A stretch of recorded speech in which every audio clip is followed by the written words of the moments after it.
I never thought I'd be the kind of woman who'd have an affair, and especially not with my husband's father. I was 34, married for 8 years, and feeling more alone than ever. My husband, Alex, had grown emotionally distant over the years. He wasn't unkind, just absent. He buried himself in work and hardly acknowledged me, even during dinners or on our anniversary. I kept trying dressing up, planning date nights, asking to talk, but it was like talking to a locked door. Then his father, Michael, moved back into town. Widowed and semi-retired, he was around more, often joining us for dinners or helping with home repairs. He was attentive, a great listener, and surprisingly empathetic. I found myself talking to him about my loneliness, things I hadn't even said out loud before. It started with just conversation, but those conversations ran deep. One rainy evening, Alex was away on a work trip. Michael offered to take me out to dinner, just a cheer-up evening. We ended up having wine at a hotel lounge, and then suddenly, it was like the dam broke. I was crying in the elevator, and he just held me. I don't remember who leaned in first. The kiss was a blur, and we ended up in a hotel room upstairs. It was a night full of emotion, guilt, longing, and strange comfort. I remember crying afterward, not from regret, but from the complexity of what had just happened.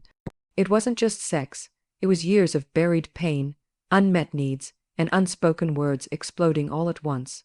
We swore it would never happen again, but it did, twice more. We both knew it was wrong, horrifyingly wrong, but we were emotionally entangled. The secrecy bonded us more than it should have. Eventually, I ended the affair. I started therapy. I haven't told my husband, and Michael and I barely speak beyond the occasional polite exchange. But the weight of the secret still sits heavy in my chest. I feel like a different person, not better, not worse, just changed.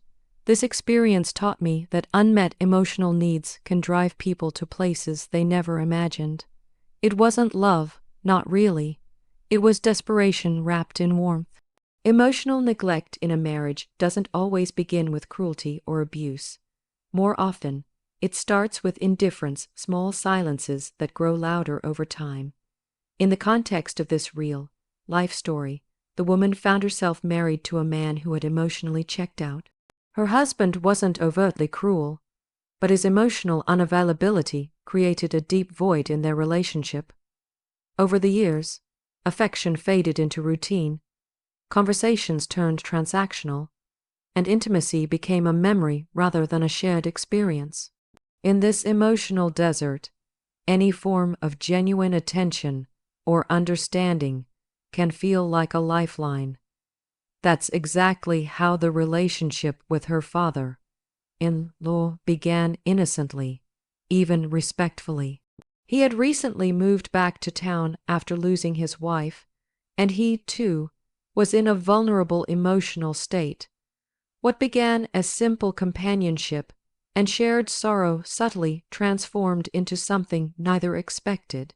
The story unfolds as a slow, organic build-up rather than a sudden, scandalous event. This is where the danger of emotionally charged relationships outside of marriage lies. They don't often appear threatening until the emotional boundaries have already been crossed. The father-in-law, a man who had experienced love and loss, knew how to listen and be present in ways her husband no longer did. He saw her, heard her, and empathized with her. In contrast to her husband's distance, his warmth felt intoxicating.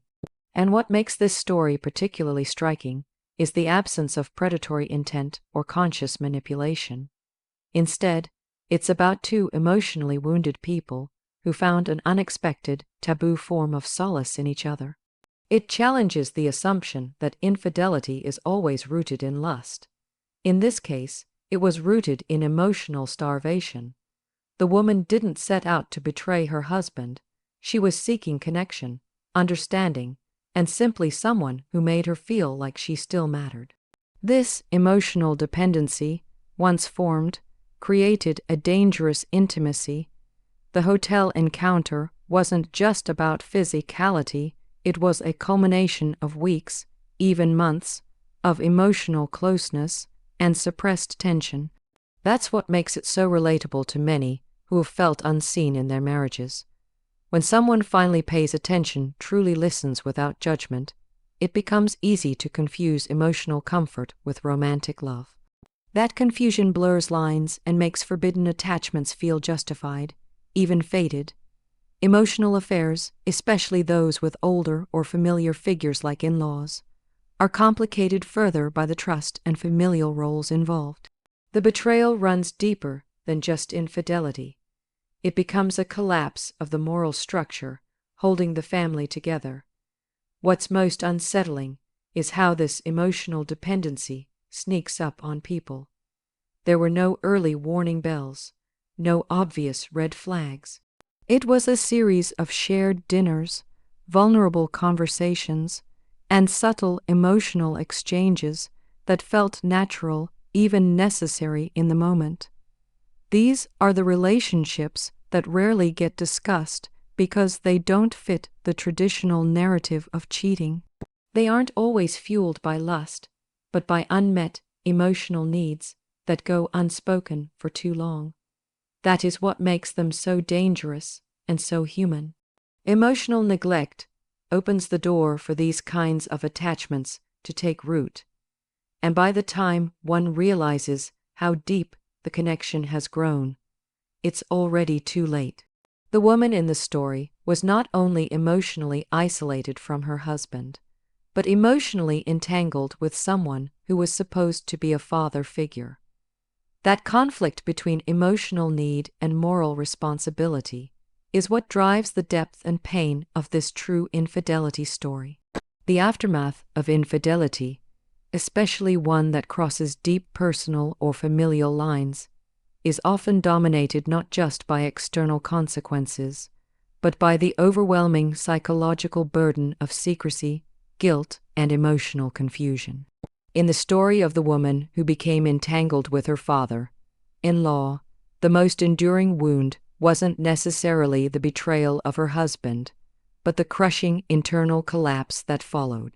The act itself, as forbidden and emotionally charged as it was, became a gateway to a complicated emotional prison.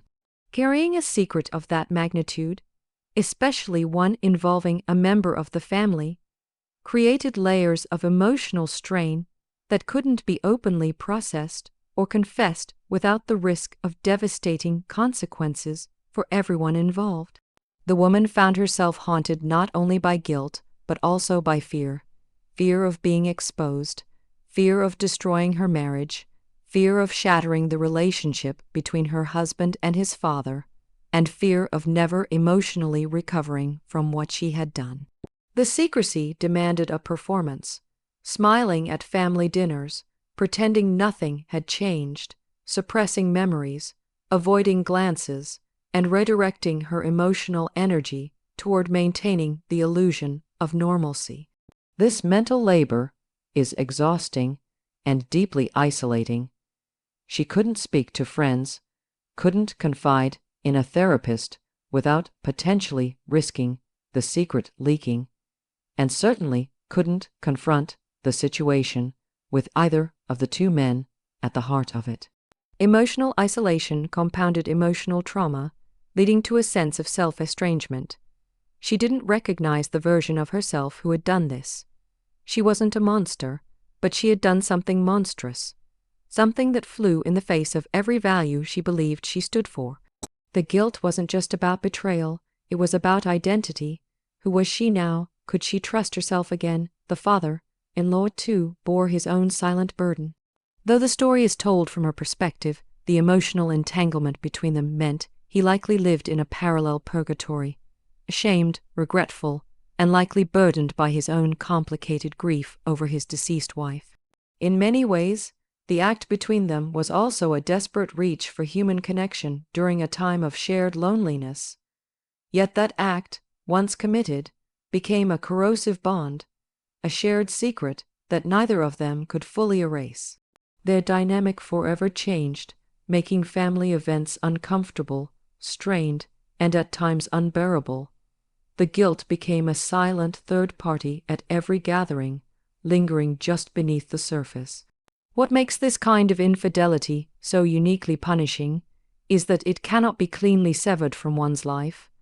Unlike an affair with a coworker or stranger, where complete detachment is at least theoretically possible, this one is embedded within the very structure of her personal life. Holidays, birthdays, casual conversations all became minefields. This constant reminder of what had happened, combined with the necessity of pretending it hadn't, created chronic emotional stress. Guilt began to shape her decisions, influence her behaviors, and even affect her physical health. She struggled to sleep, felt anxious in quiet moments, and guessed her worth as a partner and person. Over time, this chronic internal conflict began to erode her self-esteem.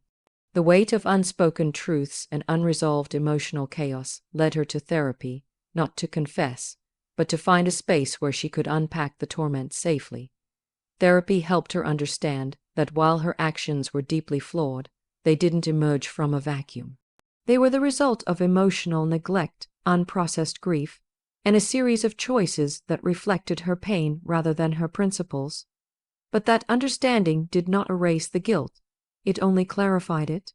Living with that kind of secret becomes a lifelong sentence for many, and in relationships like hers, the consequences are often not immediate explosions, but slow emotional decays, familial bonds weakening under the weight of lies, intimacy becoming hollow, and personal identity fractured under the strain of what was done and what must never be revealed.